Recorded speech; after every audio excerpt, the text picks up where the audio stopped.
देवराज इंद्र भगवान की शरण में आए, भगवान की शरण में आकर क्षमा मांगी है।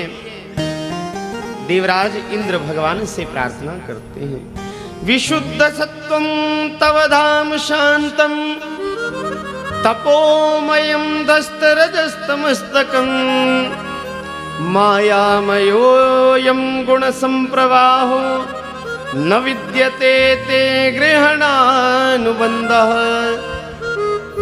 हे भगवान, आप ही विशुद्ध सत्य हैं। मैया, जीवन में अगर सत्य आ जाए तो सब कुछ संभव है, सब कुछ संभव है। केवल और केवल सत्य होना चाहिए। अगर व्यक्ति सत्य का आश्रय ले ले तो सत्य का आश्रय लेने मात्र से संपूर्ण जीवन सुखमय हो जाता है।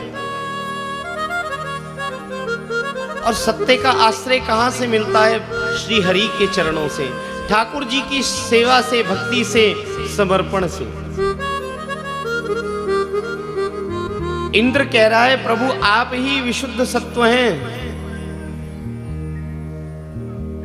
प्रभु तव धाम शांतम, आप ही शांति प्रदान करने वाले हैं। भगवान से जब स्तुति की, प्रणाम किया, तो भगवान ने इंद्र से कहा कि इंद्र, तुम्हारे अंदर अभिमान आ गया था, और जो मेरा भक्त होता है, मेरा सेवक होता है, अगर उसके अंदर अभिमान आ जाता है तो मैं उसके अभिमान को चूर करने के लिए कुछ ना कुछ लीला करता हूं। इसीलिए मैंने ये लीला की। गौएं आई हैं महाराज, गौओं ने श्याम सुंदर को प्रणाम किया है। कृष्ण कृष्ण महायोगिन विश्वात्मन विश्वसंभव भवता लोकनाथेन सनाथा वयमच्युत। हे प्रभु, आपने हमारी सेवा करके, हमें अपने साथ रख के हमें सनाथ कर दिया, हम पर कृपा करके हम सनाथ हो गए हैं। महाराज, संसार में व्यक्ति तब तक अनाथ रहता है जब तक वो भगवान से नहीं जुड़ता। संसार में उसके संबंधी कितने भी हो जाएं तब भी वह अनाथ है। क्यों? क्योंकि सब छोड़ के चले जाते हैं। जो आपसे कहेगा कि हम आपके साथ सदा सर्वदा रहेंगे, आपको कभी छोड़ के नहीं जाएंगे, वो भी छोड़ के चला जाता है। पर भगवान श्याम सुंदर जब मिल जाते हैं, श्याम सुंदर साथ आ जाते हैं, तो महाराज, क्योंकि वो सदा सर्वदा साथ रहते हैं, और जब वो साथ होते हैं तभी जीव सनाथ हो जाता है। इसलिए गौएं कह रही हैं, प्रभु अब हमें आपका साथ मिला है तो हम सनाथ हो गई हैं। गौओं ने प्रणाम किया है। और महाराज, जब गौओं ने प्रणाम कर लिया,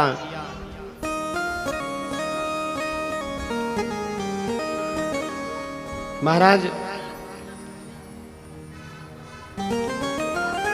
प्रभु गिरिराज लीला करने के बाद लौटकर आए हैं। एक दिन एकादशी का व्रत नंद बाबा जी ने रखा। अगले दिन प्रातः काल समझ के रात्रि में ही उठ पड़े, यमुना जी में स्नान करने गए। यमुना जी में जैसे प्रवेश किया तो वरुण लोक से सेवक आए और नंद बाबा को बंदी बनाकर वरुण लोक ले गए। श्याम सुंदर को जब पता लगा तो श्याम सुंदर जल में गए हैं, और श्याम सुंदर ने जल में जाकर महाराज वरुण लोक पहुंचे हैं। जैसे ही प्रभु वरुण लोक पहुंचे तो वरुण देवता ने भगवान की सुंदर स्तुति की। नमस्तुभ्यं भगवते ब्रह्मणे परमात्मने न यत्र श्रूयते माया लोक सृष्टि विकल्पना। प्रभु आप तो परब्रह्म हैं, आप समस्त जगत के नियंता हैं। प्रभु आप स्वयं मायापति हैं, आपको कभी माया नहीं पकड़ती। भगवान आपकी कल्पना मात्र से सृष्टि होती है। हे भगवान अजन्मना प्रभु आज्ञा कीजिए, आप कैसे आए। भगवान कहते हैं कि मेरे पिता नंद बाबा को कोई पकड़ के ले आया है, क्या आपके लोक में कोई लेकर आया है। वरुण देव ने कहा कि महाराज मेरे सैनिक किसी को तो पकड़ कर लाए हैं, पर मैं जानता नहीं वो कौन है। दूर से नंद बाबा देख रहे थे, देखा कि मेरा लाला महाराज जैसे ही आया इन सभी का स्वामी खड़ा हो गया, मेरे लाला को बिठा लिया। वाह मेरे लाला के कितने सुंदर ठाट बाट, कहीं भी चला जाता है, आनंद है, ऐश्वर्य है इसका। महाराज जैसे ही पता लगा वरुण देव को कि ये पिताजी हैं, तुरंत मुक्त किया है। प्रभु नंद बाबा को लेकर फिर से आ गए हैं। महाराज अब प्रभु जब पिताजी को लेकर आए, उसके बाद वसंत ऋतु निकल गई। भगवान विचार करने लगे कि मुझे उन गोप गोपियों को सुख प्रदान करना है जो गोप गोपियां निरंतर मेरी सेवा करती हैं, मुझे चाहती हैं, मेरे प्रति जिनका पूर्ण समर्पण है, उन पर मुझे कृपा करनी पड़ेगी। भगवान ने विचार किया और विचार करके भगवान